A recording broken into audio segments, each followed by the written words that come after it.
luxury item, or in our case, in our context, your book, and it's been sitting now for a while, either because there's something that you've been struggling with in the content of it, or if you're in the process of designing it, maybe you're nitpicking around the way it looks, the way the cover looks, the way the interior is supposed to look.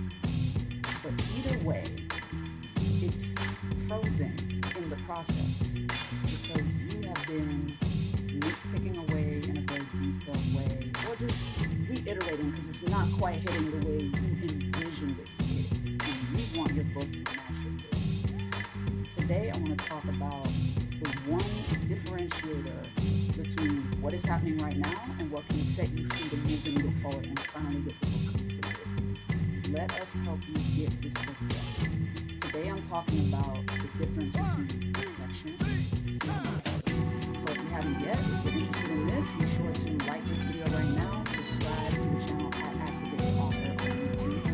You can follow me on Instagram and Threads at Activated Author as well. I always talk about all things personal development, authorship, and self-publishing. Now let's get into it, okay? A lot of the struggles that my clients deal with in their author process is perfectionism. But let me talk about why this is an issue and why we need to let it go. And I do say we, because I struggle with it too. Here's what is happening. We're usually nitpicking because either we're self-driven and we have a very clear vision of what we want the book to look like, whether internally, externally, or how we want the book to be perceived by our reader. Like we have that vision, or we have an idea of what we want the content of the book to express, but we're struggling with one of four fears. And I'm going to break down what those four fears are momentarily. But let me know in the comments if you're in one of these two camps. You either have a very specific vision of what you want your book to look like internally and externally, or you have your clear idea of what you want to express, and you want to make sure that it's perceived properly by the reader. Put one of those two, either vision or perception, in the comments if this applies to you, okay? Now, the reason we can become so nitpicky and so like hyper concerned about these things and end up in a chokehold in our process is one of four fears. I'm gonna name the first three, and the fourth one is actually the root of all of them. We're either dealing with a fear of judgment, a fear of failure, fear of abandonment. That's the third one, which is rooted in the fourth one, which is a fear of rejection. Okay. So if you've ever dealt with rejection in your life, especially in a particularly painful way or a particularly embarrassing way, then like you're being hyper vigilant about the way that this book is gonna come out, especially if this book is your first one. You're being hyper vigilant about it because you've already experienced pain from one of those traumas. You've either dealt with abandonment before. If you encountered something, you were involved in something that greatly embarrassed you, that was a fear of judgment. You ended up with a fear of judgment or a fear of rejection because of that. So with this first book, this is your baby. This is coming out of your bosom. This is coming from something that is deep and vulnerable. If you've been rocking with this channel, you know I'm teaching people how to turn their traumas or transitions into a tool of transformation with this book. So you're pulling from the most vulnerable and personal parts of your life to create this tool. So you want this to be done right. I get it. And you want it to be properly perceived by the reader so that the reader doesn't reject you or minimalize the trauma that you encountered that was so painful for you. So here's what I want to share with you to free you up with this. You cannot control your reader's response to your content, whether in a book or on a video like this or on social media. You cannot control a person's response to your content, because any content you produce is intellectual property. It's a form of art. Art is interpreted and is then seen through the person's lens, through their traumas and their perceptions. And then they interpret it the way they want to. They come to the conclusion they want to. You can't control that. So because you cannot control that, I'm encouraging you to focus on what you can control. As my coaches would say, control the controllables. What you can control is the quality of the content that you produce. So in our context, we're talking about a book, right? You can control the quality of the expression of your trauma or transformation, the quality and accuracy of the lessons that you share for your reader to take with them to get the transformation they're supposed to get. You can control that. That is excellence. And that is the difference between perfectionism and excellence. Perfectionism is us aiming for a thing we can never reach. Because here's my question for you. What does perfection look like for you? Have you ever actually articulated that? Or have you ever actually taken the time to picture what the perfection of a thing looks like? What does the perfect version of your book look like?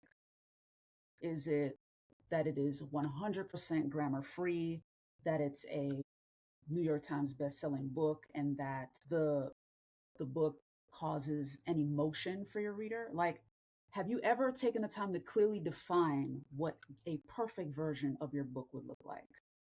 If not, you're definitely pursuing the wrong thing. You're wasting your emotions and your energy on something you haven't even defined yet.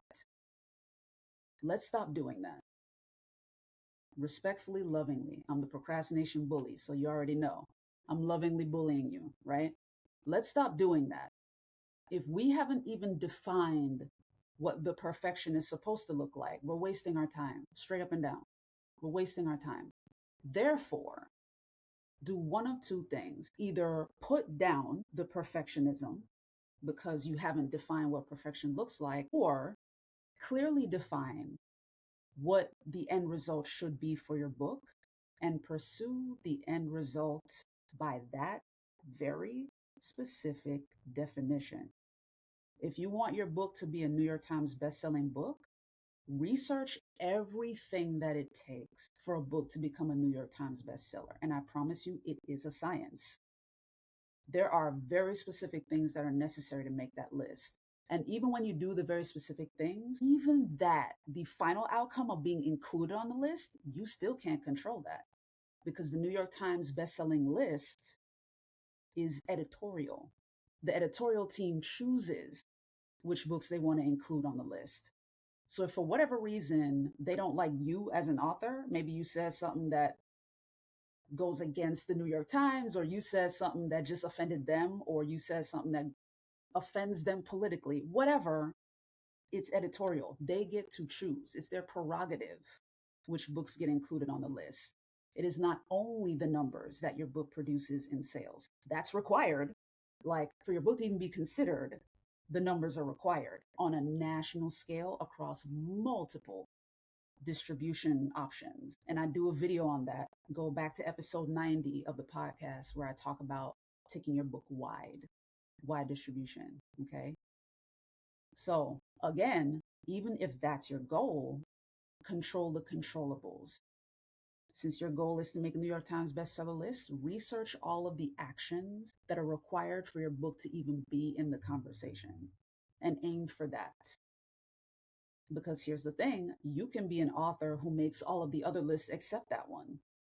Does that make you any less of a best-selling author? Absolutely not. You just didn't make that one. And here's the thing, just because this one book didn't make it doesn't mean a future book won't. So that's the other thing. I want you to take that away as a bonus. If this is your first book that you're working on, I promise you, you likely have more than one book in you. Every single client I have ever worked with over the last 3 years of book coaching, they all discovered that they had more than one in them. You likely have more than one in you. Based on all of your life experiences and all of the various areas of expertise that you've studied in, practiced in, developed skills for, you likely have more than one book in you. So control the controllables, okay? Focus on the things that you can do, that you can get the results for, and be as sharp as you can with that. That's excellence. That you can control. Perfectionism is out of our reach. Another way of saying this is what Les Brown, who's like the goat of public speaking, he had a saying from a long time ago when he was much younger, where he said, shoot for the moon because even if you miss, you will land amongst the stars. Essentially, that's perfectionism versus excellence. Excellence. Even if you miss, you'll land among the stars. You do the best that you can do with what you're doing. You can control your excellence. You can tell when you're not being excellent, right? And let me know in the comments how that feels. Like when you're not operating in your best, in your excellence. How does that feel to you? When you turn over the thing and you know it's not excellent, how does that make you feel? Okay. So the point is to aim for that. Be as excellent as possible. Now, to talk about the perfectionism thing, here's another thing that I want to help free you up. Okay. I'm going to use a couple of book examples here, right? Actually, three. One is UOU. Shout out to E.T. the Hip Hop Preacher. One of the things I heard from a couple of folks who read the book was, it's okay. Like, the information wasn't as focused and as contained as I was hoping it would be. And then one other person said they had spotted a couple errors in it, which fair enough. If you've been rocking with me on this channel for any period of time, you've heard me talk about New York Times best-selling books that still have errors in them. Humans gonna human. Like we're fallible creatures. Okay. I'm getting to this point to free you up from the perfectionism. If you're worried about errors in your book or parts of the content not quite connecting, yes, that's important. Make sure you focus on the flow of your content with your editor. Make sure you go over that because it does need to connect even if there are grammatical errors in it. So make sure that the flow is solid. That is a priority. Okay. Now, another book is this skinny little guy right here. I'm going to pull it. This is one of my coaches, Mignon Francois. This is her second book called Speak Like Every Word Counts. Now, in fairness to Mignon, for this one, she self-published this one. Like this one, her first one, her memoir, Made from Scratch, that one was done through a publishing house.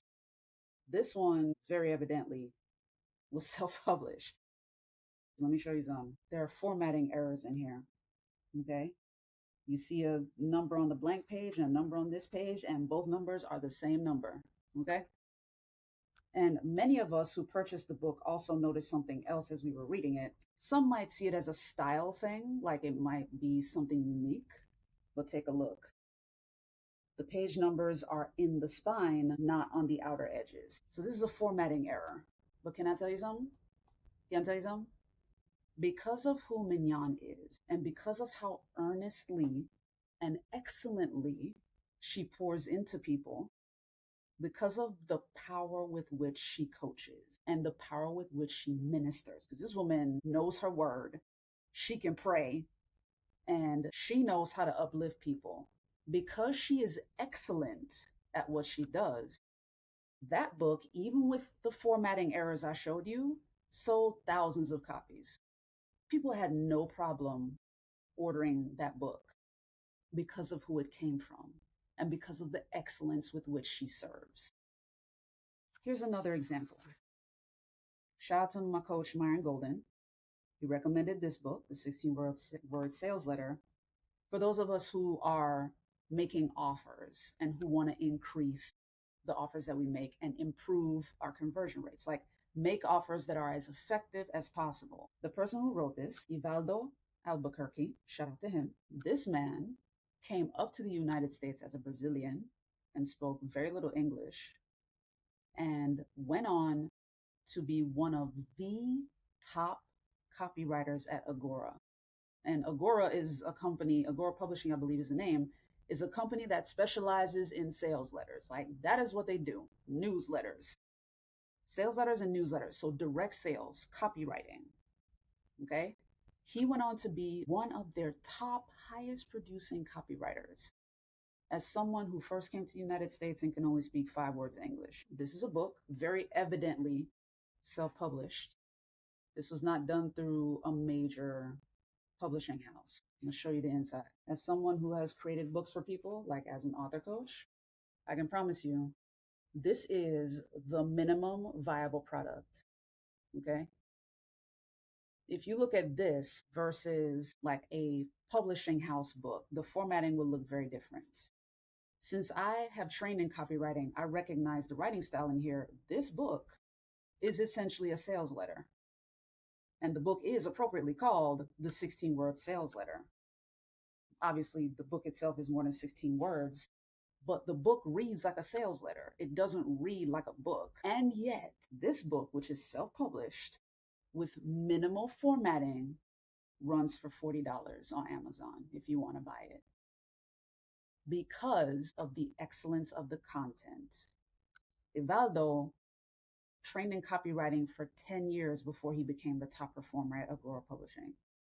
So he has many iterations of that skill and developed his own framework, his own repeatable system for making sales letters that are effective in far less time than what the average amateur copywriter can produce, learning the hard way. He created a system that's repeatable that anybody can buy. And this book will outlast him. As of this recording, to be honest with you, I have not researched him to know whether or not he's still alive. I assume he is. But because this is a repeatable system that will always work, it's going to work long after he's dead. The book will outlive him. The methodology will outlive him. And he can sell the book at $40 a pop because of the excellence with which he crafted the framework. He is teaching someone a skill that will help them earn thousands or even millions of dollars in income for the rest of their life. He's teaching people out how to fish with this. That is the difference between perfectionism and excellence. The book is not perfect. As soon as I picked it up, I knew it was a self-published book. And I was instantly bothered by how very simple the formatting was. But that's because by my nature, I'm a perfectionist. Like there's a certain way that I like books to look. However, the content is solid and true. Like I can take what I learned here and I intend to. Like I'm studying this so I can refine my offers, so I can generate more revenue in my business. I paid the $40 for the book. Amazon is the only place that you can find it. So I was willing to pay the money. So I want to free you up here. Whatever you're working on, especially if it's the book, release your dedication to your perfect vision of how the book's supposed to look on the inside, or the perfect vision for how the cover is supposed to look. Have a general idea of what you want, yes, but don't iterate so many times to the point that you ruin the thing or you keep the thing from being published in the first place, because that defeats the purpose altogether. If it never comes out, nobody's life is changed. If your book never comes out, the transformation never happens for people. And God planted the idea in you to get it out to the world. And if you don't obey this first directive here, there isn't much else God is going to have to tell you. If you're somebody that values receiving divine downloads, if you're somebody that values ideation, he's going to stop talking until you complete the last thing he told you to do. Hashtag bully moment right here. This book, if it is in your bosom right now and you're working on it and you've been iterating on it too much, release your desire, release your vision of perfection, and create the minimum viable version of the thing. Because here's the beautiful truth about the publishing industry. You can always release updated editions of your book. Always. The first version doesn't have to be the last. And as I mentioned before, your first book doesn't have to be your last book ever. You likely have more than one book in you. But even with this one book, this doesn't have to be the last version of it either. You can always do updated editions. There are plenty of people that do. In fact, going back to Mignon, she just recently celebrated an anniversary for the release of her memoir, Made from Scratch.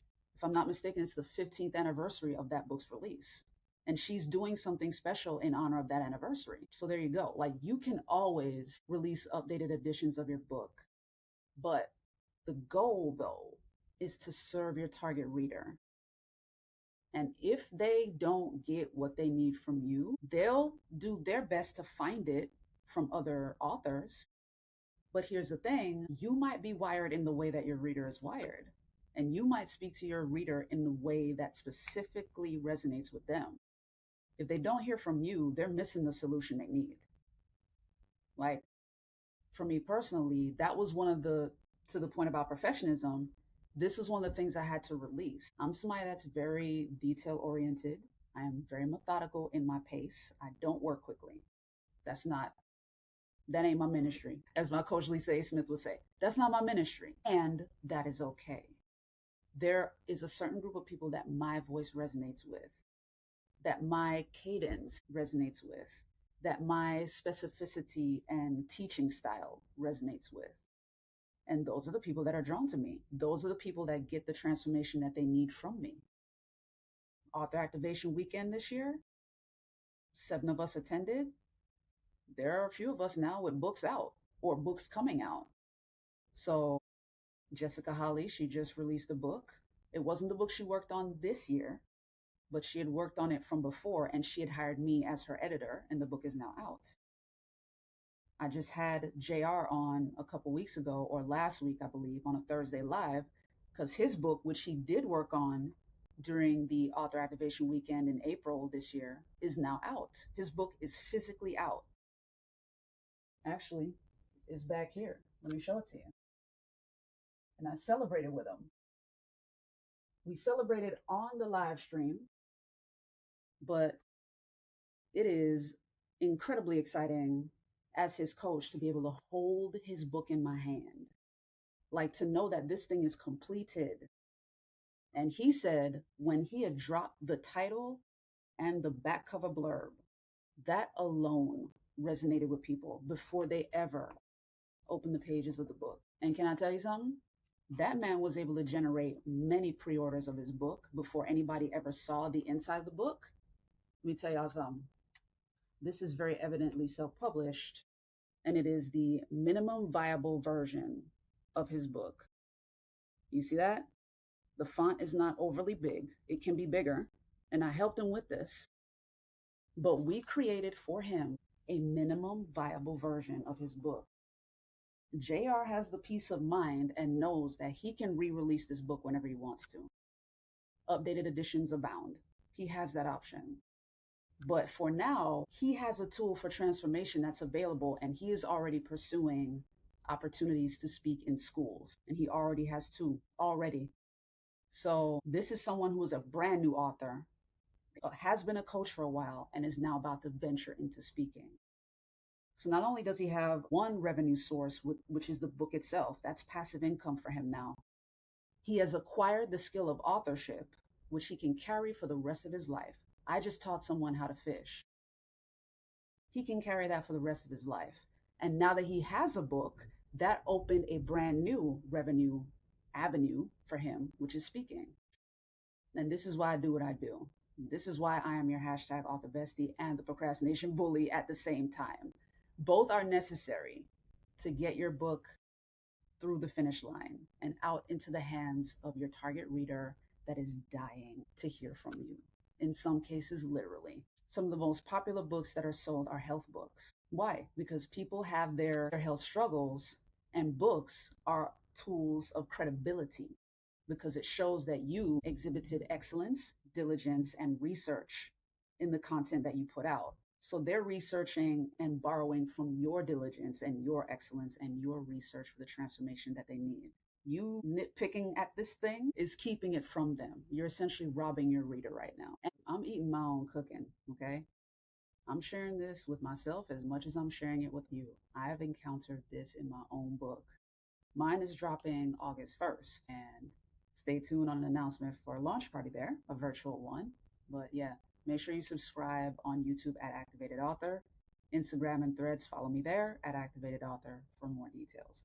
But in my journey with this book, I have taken unrealistically too long to finalize the thing for the same reason that I've shared with you this entire video. And recently I had to give myself the same talking to that I'm giving you. Like, with these examples of minimally viable products, minimally viable versions of a product, that still go on to sell and be successful and still transform people, that is perfectly possible for my Painter Pros playbook. That will still happen despite my very specific vision of what I want the interior of that to look like, or what I want the cover to look like. The cover's done. Like I'm not really worried about the cover. Is the interior. Typesetting is the bane of my existence where authorship is concerned. Even worse than marketing. Marketing actually isn't as difficult as a lot of authors might think or expect. But that the technicality of getting the interior right, man, it's a long and painstaking process. You're better off farming that out to somebody. Last Thursday, I did a live where I shared several different options that are available to you if you want to do that. But man, I'm experiencing that with my book because I'm iterating on the different ways I can make this thing look the way I want it to look. And I had to tell myself, all right, Melissa, August 1st is right around the corner. Give these people the book they want. Please and thank you. They will accept it the way that it looks. The content itself, the quality of the content that you're giving them is what matters, and the fact that it flows, because it already does. This book, the Painter Pros Playbook, is a cohesive compilation of everything I've taught you here on my YouTube channel, Activated Author, and as part of the show. All the mindset stuff, in addition to all the fully instructional authorship technique, the framework that I use and teach all the time. All of that is in there and can be repeated from many books into the future. So I had to tell myself, girl, stop it. Stop obsessing. Pull the trigger, let the book go out into the world, and let the people that need it get it. So this is my admonition to you as well as a procrastination bully and your hashtag author bestie. Stop obsessing. Whatever the thing is in the book that you're still iterating over, release it. Finish the book, get it to its next step in the process so that it can that much more quickly get out to the people that you need. The fear of abandonment, the fear of judgment, the fear of failure, all of those are rooted in the fear of rejection. The fourth one. You cannot control how other people are going to respond to or perceive your book. Control the controllables. Your excellence in the content within the pages, you can control. Be as excellent and as accurate as possible within those pages. And when you're coming from a place of service, failure doesn't apply. I mentioned this in an episode many months ago. When you're coming from a place of service, failure doesn't apply. Lessons do. You can pull from the lessons. And like I said, you can just release an updated edition of the book later, an updated and expanded edition even. But the point is, this first version of your book doesn't have to be the final version. You can do an updated edition. And as I mentioned earlier, this one book may not be the only book within you. You may have other books within you. So for now, get free. Finish this book that you've been iterating on, release it to the reader so that they can finally get the transformation they've been waiting on you specifically for, so that you can continue to hear from God, get more of those divine downloads that you've been waiting on, get the instruction that you might be waiting for while he's looking at you like, I told you to do something, I don't know how many weeks ago, I don't know how many months ago, I don't know how many years ago. How long ago did he put this book in your bosom? How long have you been sitting on it? Right? So let's complete this. Get it out to the readers that need it the most so that your hand can open for the rest of what God wants to put in it. Okay? I hope this helps. I'm Melissa T, the Procrastination Bully, and your hashtag author bestie. If you found this video beneficial, share it with your people, hit like on it so that the algorithm can share it with more people who need it. Okay, let's help more people discover this video. Subscribe on YouTube at Activated Author. Follow me on Instagram and Threads at Activated Author for all things authorship, personal development, and self-publishing. And of course, join me right here again Thursday at 7 p.m. Eastern for the Activated Author Live. I'll be giving you guys an over-the-shoulder view of an experience I had with Reedsy, R-E-E-D-S-Y. I recently talked about different typesetting services that are available to first-time authors, and Reedsy is one of them. And I dove in head first. So if you're interested in what that experience was like, what it looks like, what the platform looks like, how it feels, what the output's going to be if you use it, I got you. Tomorrow, 7 p.m. Eastern, join me on YouTube, Instagram, or LinkedIn. Right? On LinkedIn, I am Melissa. I'm there. But tomorrow's live stream at 7 p.m., I'll show you an official window, inside look of what the Painted Girls Playbook looks like through Reedsy's typesetting tool. Because, wow, what an experience that was. So you get to hear my take on the experience, you get to see the platform for yourself, and gauge for yourself whether or not it's something you want to do. But in the meantime, thanks for tuning in tonight. I hope you have a great introductory rest of the Wednesday. Peace out. And God's willing, I'll see you tomorrow.